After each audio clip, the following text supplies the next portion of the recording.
Sometimes, or many times, within the ancient realm, there's a lot of connection to today, and even the ancient mythology, there is a lot of truth embedded in ancient mythology, ancient practices, and there's many empirical scientific reasons that are behind what the ancient beliefs are.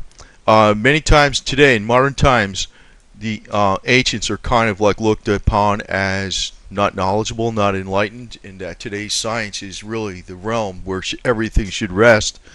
But in many cases, the ancients were right on things scientifically too, and people do not give them the appropriate due. Or, actually, at some times, I would say this is at modern people's own peril, because sometimes the ancients' wisdom should not be ignored. They were not into snake oil in many cases. In many cases, things survived for hundreds or thousands of years in various cultures because they knew something. They knew something. And many times, some of the simplest, most inexpensive things there are the most beneficial. This is about copper and Venus. Copper has always been associated with the goddess Venus, or Aphrodite in Greece, and the planet Venus. There's a reason for that. Copper basically is associated with beauty. And the reason copper is associated with beauty because it's actually an essential trace element in the body that is needed for skin health, anti-wrinkle, pro-collagen, and actually if a shortage of copper occurs in the body, a person will have gray hair. So you need copper for beauty. It's actually very good for skin health, and in many times the most expensive products out there that are for skin health contain copper. Thus the connection to beauty, thus the connection to woman, thus the connection to Venus. The connection of copper with Venus goes back to mythology, to the Mediterranean island of Cyprus. Once ruled by the love goddess, Cyprus was the domain of Venus Aphrodite. Aphrodite being the name in Greece, and Venus being the adopted same god in Rome. Aphrodite was referred to as the Cyprian goddess. In the birth of Venus, Venus is depicted as being born from the sea on the shores of Cyprus. The name of this island, Cyprus, is where the word copper derives. This is where copper was mined. The word copper comes from the Latin word cyprum and derives from the Greek word kypris. Cyprus in antiquity was the principal source of copper, also a major healer besides something used in beauty, a major healer for arthritic pain and different things like that. Copper was named for the island. Venus was thought to live on Cyprus where large amounts of copper had formed, thus the association with the planet Venus. Venus was from the sea, and copper is connected to water since all copper salts are sea-colored, blue or green. All the ores and nearly all the salts of copper are hydrated. In other words, they contain water. Nearly all copper salts are highly soluble in water, and even the peacock's tail colors come from blue-green copper compounds. Many sea creatures have their process by means of copper. Their breathing process by copper, not iron. Now, land creatures use hemoglobin. They use iron in the blood to convert oxygen into what they need for the body. A simpler, more tranquil copper-containing molecule is used instead of the iron molecule hemoglobin, referring to sea creatures. The conch shell, always traditionally associated with Venus, comes from a creature that breathes by a copper process. The octopus and the scorpion both breathe using a copper molecule in place of the iron-based hemoglobin. With electricity, iron creates the magnetic field, and copper carries the current generated. So they work together synergistically. The energy comes from the Mars-Venus interaction, Mars being iron, copper being Venus, alternating current. There was a Mars-Venus conjunction in the sky on a day when Michael Faraday discovered the dynamo principle on October 17, 1831. Kind of an interesting note, but I'm not too much into that. But it's interesting. It's still interesting.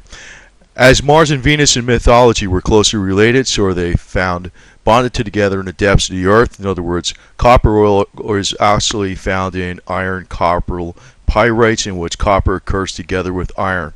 The darker threads of iron run through the sea green ore of copper. They're found together generally. The best beauty creams use copper powder. That's an extremely important point, and a point I want to emphasize, that actually copper powder, fine ground copper powder. Now, what you would do is get the supplement in a pill form, grind it up very fine, mix it in the beauty products. Copper has played a vital role to play in skin repair because of its ability to stimulate the growth of collagen and elastic. Now, this comes into a controversial subject. Does it work or does it not work? But, you know, I say it works because the ancient used it, and some of the more famous ancients used it, and I'll get into their names. But if you actually buy a supplement of a year's worth of copper, it's about $3. You could take a few of those little pills, grind them up, and put them in cocoa butter, shea butter. Well, I don't like cocoa butter as much. Shea butter, aloe vera, coconut oil, and avocado oil. Actually, avocado oil is one of the better ones. And actually mix in your own vitamins, and you actually will have an extremely high quality skincare product that's 100% from nature with no minerals, no mineral products, or no crude oil products in it, because actually the crude oil products like mineral oil are the garbage. And it's amazing what these people charge for this junk they sell. It's actually going back to nature, but the secret ingredient that's missing from many of them is copper. And copper is associated with Venus, the planet Venus, the goddess Venus, and beauty and women for a reason specifically. It's actually an ancient reason, but it's actually a very valid reason.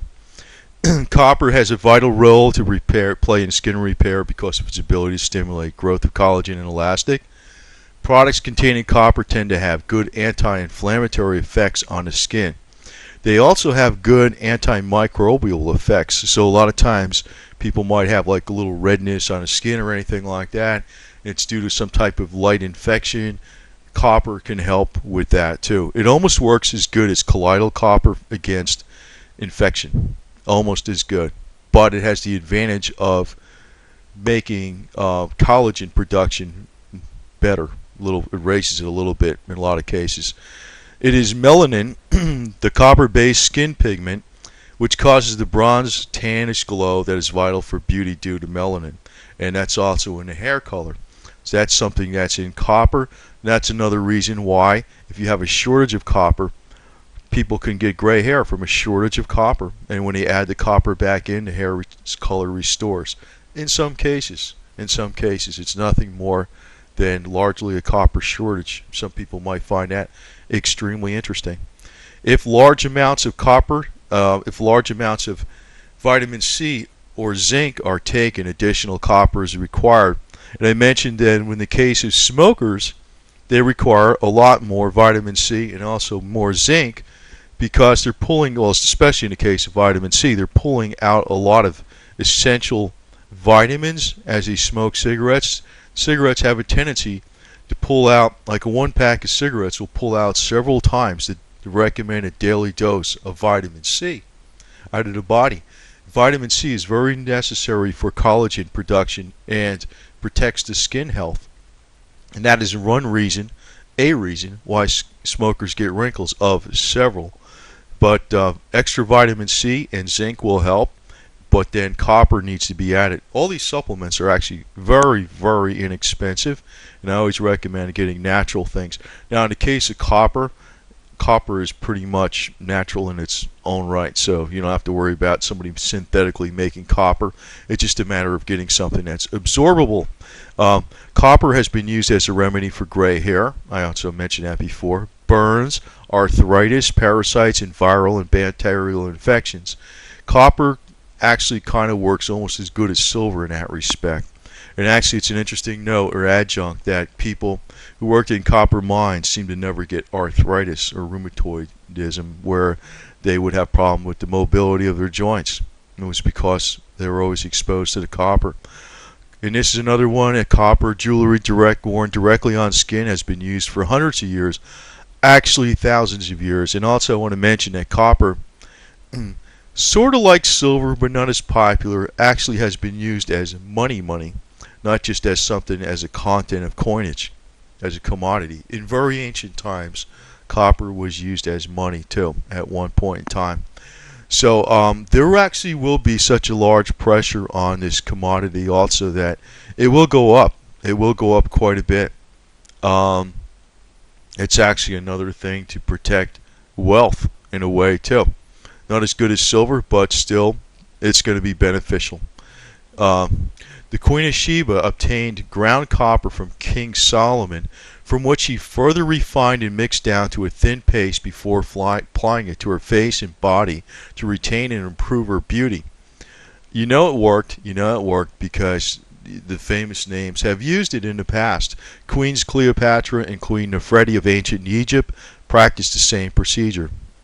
So in other words, ground copper can be mixed with any natural oils and applied to the body or the face, and it will help preserve with skin health.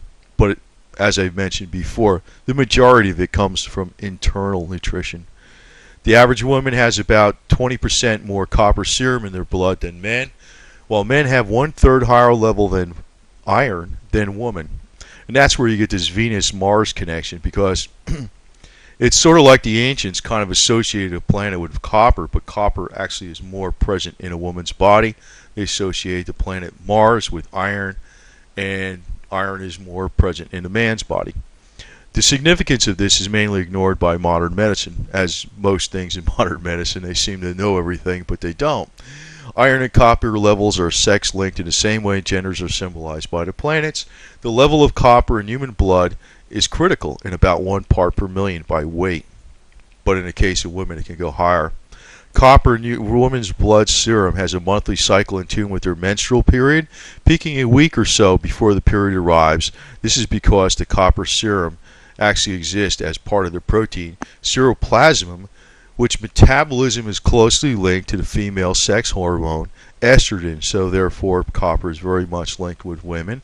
The pill works by emulating conditions of pregnancy where estrogen is high and has a drastic effect upon serum copper levels. During pregnancy, copper serum in the mother climbs up to double its normal level, reaching 1.9 parts per million, so it doubles.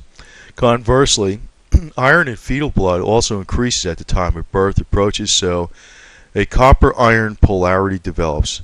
Insomnia, depression, and changeable mood towards the end of pregnancy has been related to raised copper levels, and women taking the pill have blocked off her monthly rhythm of serum copper and instead retain a permanently high level corresponding to the 9th month of pregnancy. So, that's an interesting little thing. Anyway, there's with this particular mineral, it actually turns out that this is actually extremely vital to skin health, and it's something that's largely ignored, but there's also a lot of the things that are myths that came about from the ancients, where they associated the planet Venus with copper because Venus came from the sea where Cyprus was, and that copper is something that actually found more in women than in men. And also the hue of the metal seems to reflect more femininity than iron seems to reflect more masculinity, as it is from Mars. But this very, very simple little element that was used as probably one of the first metals ever discovered, that goes back more than 10,000 years easily, has a number of health benefits, and it's largely ignored by the medical community. But I would recommend that anybody's into health and beauty to look very much into copper. And it actually, as I have done myself, I use a copper supplement that it's highly absorbable, and I grind it up into the actual skincare products that are 100% natural, because that seems to be one ingredient missing from most skincare products. Yet it is extremely vital to the skin. And the famous names, Queen of Sheba, Queens Cleopatra, Queen Nefertiti, have all used this over their body and their face to retain skin beauty. Quite obviously there's a lot more to it, and the ancients were extremely wise, unlike what they try to tell people today with modern medicine. And I would recommend that anybody who uses this copper into another product only uses 100% natural product coming from nature, like avocado oil, shea butter, aloe vera, or coconut oil, or mixing those, and absolutely use nothing that contains any kind of crude oil derivative like mineral oil. That is total garbage. And the ancients would have never used that junk in a million years. They got a little smarter than the people today. But the cost of copper or ground copper supplements, inexpensive as anything and beneficial as anything. And there's a reason it is associated with Venus and beauty.